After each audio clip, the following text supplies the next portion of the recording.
ఇసుకను బుక్ చేసుకునే అతను నిద్ర మానుకొని మిడ్ నైట్ 12 గంటల వరకు ఉండి ఆ పోర్టల్లో ఆన్లైన్లో బుక్ చేసుకోవాలి. బుక్ చేసుకుందామని ఆన్లైన్లోకి వెళితే రేట్ల ధరలు మామూలుగా ఉండవు. ఉదాహరణకు గుంటూరుకు చెందిన శివరామకృష్ణ ఇసుక అందుబాటులో లేదని తెలుసుకుని ఎలాగలా విక్రమార్కుల్లాగా ప్రయత్నం చేశాడు. ఎలాగలా బుక్ చేయాలని విక్రమార్కుల్లాగా ప్రయత్నం చేసి చివరికి నానా కష్టాలు పడి ఒక అవకాశం అందిపుచ్చుకున్నాడు. ఒక ఫోన్ రేటు ఎంత అని అడిగినప్పుడు గతంలో 15,700 ఉంటేనండి వాళ్ళు చెప్పిన ధర 43,000 రూపాయలు. 15,700 ఎక్కడ, 43,000 రూపాయలు ఎక్కడ? దెబ్బకి దిమ్మ తిరిగిపోయింది శివరామకృష్ణకి, గుంటూరుకు చెందిన శివరామకృష్ణకి. సరే, గత్యంతరం లేక ఎలా కొల్ల దాన్ని అయినా కొందామని అనుకున్నాడు. తర్వాత రోజు మళ్ళీ ప్రయత్నం చేశాడు. ఆ రేటు చివరికి మళ్ళీ 20,000 పెరిగి 60,000కి వెళ్ళిపోయింది.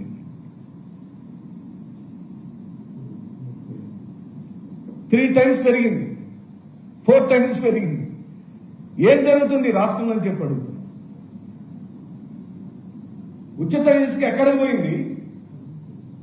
ఇచ్చిన హామీ ఎక్కడికి పోయింది? 40 ఏళ్ల చరిత్ర కలిగిన రాజకీయ అనుభవం ఏమైపోయింది? ఎందుకు మీరు అధ్యయనం చేయకుండా ఉచిత ఇసుక ఇస్తారని మాట ఇచ్చారు? ఓకే, ఇచ్చారు పో, దాని మీద ఎందుకు కార్యాచరణ మీరు ఈ రోజు వరకు 100 రోజులైనా కూడా మీరు ఈ రోజు వరకు కార్యాచరణలోకి ఎందుకు దిగలేదని ప్రశ్నిస్తున్నాం. మీ స్నేహితుడు ఏం చేస్తున్నారని చెప్పి ప్రశ్నిస్తున్నాం.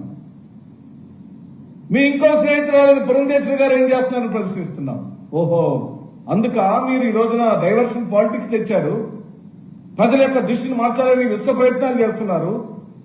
మీరు ఇచ్చిన సూపర్ 6లు కాదు, సూపర్ 7లో ఒక్క హామీని కూడా పూర్తిగా నెరవేర్చకుండా ఇచ్చిన 4,000లో కూడా 1,00,000 పెన్షన్లు తీసేసి ఘోషణ మూట కట్టుకున్న మీరు ఎక్కడికి పోయింది ఉచిత బస్సు ప్రయాణం అని చెప్పి అడుగుతున్నారు. తల్లికి వందనం పేరుతో ఇంట్లో ఉన్న ప్రతి బిడ్డకు మీరు ఇస్తానన్న 15,000 రూపాయల హామీ ఏమైందని చెప్పి అడుగుతున్నాం.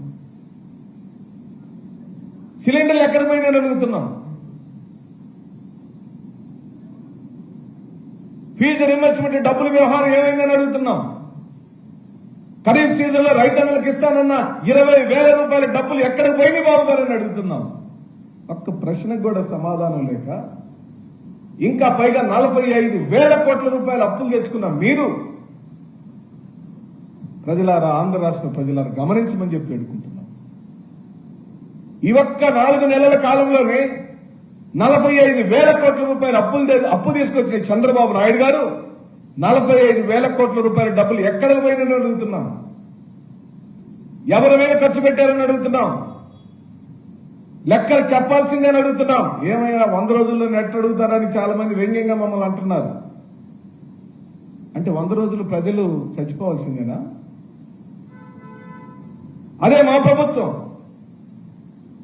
స్వర్గీయ రాజశేఖర రెడ్డి గారి కుమారుడు వైఎస్ జగన్మోహన్ రెడ్డి గారి ప్రభుత్వం వచ్చిన నెల రోజుల లోపలే తనిచ్చిన నవరత్నాల హామీలను పూర్తిగా నెరవేర్చిన మా నాయకుడు. మా అనుభవం అలా ఉంది కాబట్టి మా నాయకుడికి ప్రజల్లో పేరు తెచ్చుకోవాలనే తపన, ప్రజల్లో ఉండాలనే తపన, గుండెల్లో ఉండాలనే తపన, ప్రతి ఇంట్లో తన ఫోటో ఉండాలనే తపన, ఓ లక్ష్యంతో ఒక నిస్వార్థమైన పరిపాలన తీసుకొచ్చిన జగన్మోహన్ రెడ్డి గారిని మీ మీడియా మాధ్యమాలతో, మీ ప్రచారం యొక్క ఘోషతో, కేవలం అధికారాన్ని మీరే తీసుకోవాలని, మీరే కూర్చోవాలనే దుగ్ధతో ఆయన దింపటం కోసం కుటిల రాజకీయాలు మొత్తాన్ని పరాకాష్ఠం చేశారు. తలా ఒక చేయి కలుపుకున్నారు, ముగ్గురు చేతులు కలిపారు, నలుగురు చేతులు కలిపారు, అందరూ కలిశారు. మీరు అధికారంలోకి వచ్చారు.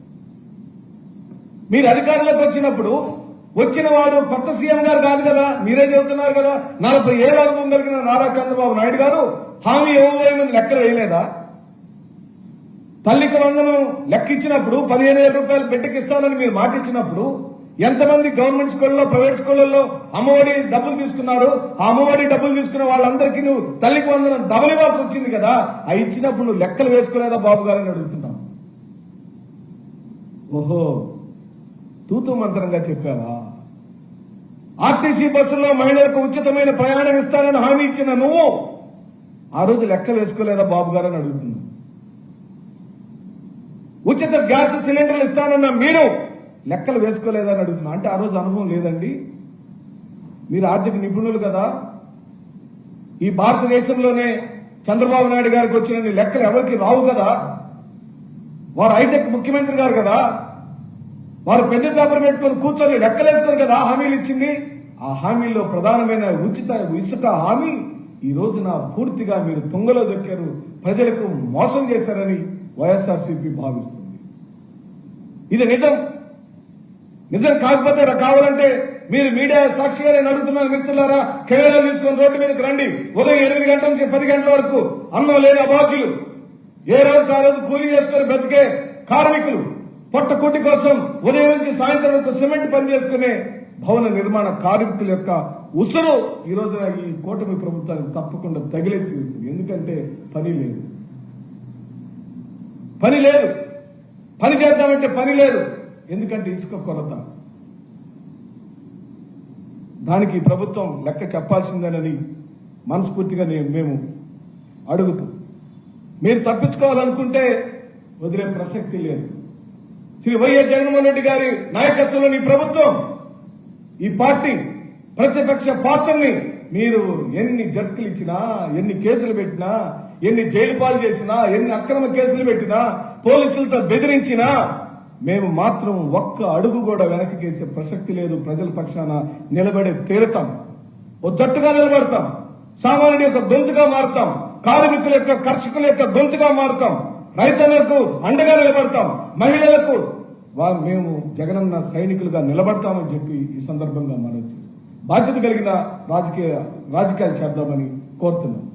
మతాల్ని, మత విద్వేషాలని, మత ఘర్షణని రెచ్చగొట్టి రాజకీయ తత్వంగా నడపాలనుకుంటే ఇది ఆంధ్రప్రదేశ్ అని, అక్షరాస్యులు పూర్తిగా ఉన్న రాష్ట్రమని మీ మాయల మరాఠీలు ఉత్తరప్రదేశ్ లాంటి లేదా ఎక్కడ వెనకబడిన రాష్ట్రాల్లో చలతీయవో గాని ఇక్కడ కుదరని చెప్పంటున్నాం. ఇక్కడ పరమత సహనం అవసరం. ఈ ఆంధ్రప్రదేశ్ లో అందరూ ఉండాలి, అందరికీ న్యాయం జరగాలి, అందరికీ సమానమైన సామాజిక హక్కులు ఉండాలి, అన్ని మతాలను గౌరవించాలి. ఒక పక్క గౌరవిస్తూ అంటూనే ఇంకొక మతాన్ని గురించి హేళనగా మాట్లాడటం ఆపుకోమని ఈ కూటమి ప్రభుత్వానికి చెబుతూ, పూర్తిగా Telugu Desam party, Janasena party, BJP party ఇసుకని ఒక ఆదాయ వనరుగా, ఒక రాజకీయ ఆదాయ వనరుగా మార్చుకుందని ఈ సందర్భంగా మేము మనవి చేస్తాం. మరి కొన్ని ఉదంతాలు మీకు నేను చదివి వినిపిస్తాను. విశాఖపట్నం ప్రాంతంలో ఇసుక దొరకకపోవడం వల్ల ఒరిస్సా నుంచి అక్రమంగా ఇసుక వస్తుంది. ఎందుకు దానికి అరకట్టలేకపోయారని ఎవరైనా అడిగితే ఇక్కడ దొరకటం లేదు కాబట్టి అక్కడి నుంచి తెస్తున్నాం అంటున్నారు. ఆల్రెడీ 2024 వైఎస్ఆర్సీపీ ప్రభుత్వం దిగిపోయి టీడీపీ పవర్లోకి వచ్చినప్పుడు ఉన్న నిలువ విశాఖపట్నంలో ఎక్కడికి పోయిందని అడుగుతుంది. వర్షాకాలం వస్తుంది కాబట్టి ముందస్తు చూపుతో నిలవబెట్టుకున్న ఆనాటి ఇసుక ఏమైపోయింది? మీ తెలుగుదేశం పార్టీ వాళ్ళ యొక్క జేబుల్లోకి పోయింది. టన్ను ఇసుకని అక్రమంగా దోచుకున్నారని ఈ రోజున మనవి చేస్తూ రాష్ట్ర వ్యాప్తంగా ఇసుక పూర్తిగా సంక్షోభం కార్యక్రమం మిగిలిపోయింది. మరి ఈ ప్రభుత్వాన్ని ఈ విధంగా హెచ్చరిస్తూ మీరు కళ్ళు తెరవాలని కొన్ని ఉదాహరణలు నేను మీకు చెబుతాను. ఈ రాష్ట్రం ఈ రోజున ఈ ప్రభుత్వం ప్రాంతాల వారీగా ఎలా రేట్లు పెట్టిందో, ఆ రోజు 475 రూపాయలు ఉంటాయండి, కేవలం 475 రూపాయలు టన్ను. ఈ రోజున అది 3000 రూపాయల వరకు పోయింది. గమనిస్తే